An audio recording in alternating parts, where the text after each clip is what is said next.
கோவையில் நாளை முதல் செம்மொழி பூங்காவை பொதுமக்கள் பார்வையிட அனுமதிக்கப்பட்டுள்ளது. கோவையில் அமைக்கப்பட்டுள்ள செம்மொழி பூங்காவை நாளை முதல் பொதுமக்கள் பார்வையிட அனுமதிக்கப்படுகிறது. கோவை காந்திபுரத்தில் உள்ள சிறைத்துறை மைதானத்தில் ரூபாய் 208 கோடி செலவில் செம்மொழி பூங்கா அமைக்கப்பட்டு உள்ளது.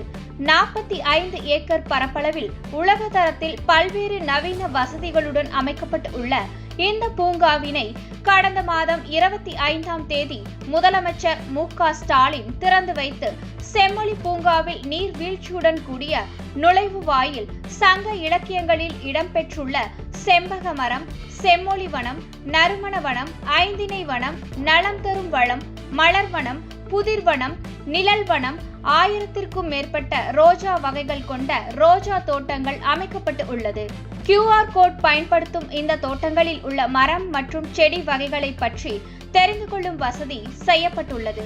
இது தவிர பாரம்பரியம் சார்ந்த நிகழ்ச்சிகளுக்காக 500 பேர் அமரக்கூடிய திறந்தவெளி அரங்கம், உயர்தர உடற்பயிற்சி கருவிகளுடன் கூடிய திறந்தவெளி அரங்கம், மாற்றுத்திறனாளிகளுக்கென பிரத்யேகமாக விளையாட்டு பூங்கா, மேம்படுத்தப்பட்ட நடைபாதை, 1000க்கும் மேற்பட்ட கல் இருக்கைகள், மேலும் செம்மொழி பூங்கா முழுவதும் இரவில் ஜொலிக்கும் வண்ண அலங்கார விளக்குகள் உள்ளிட்ட பல்வேறு சிறப்பு அம்சங்களுடன் அனைத்து வசதிகளும் செய்யப்பட்டுள்ளது.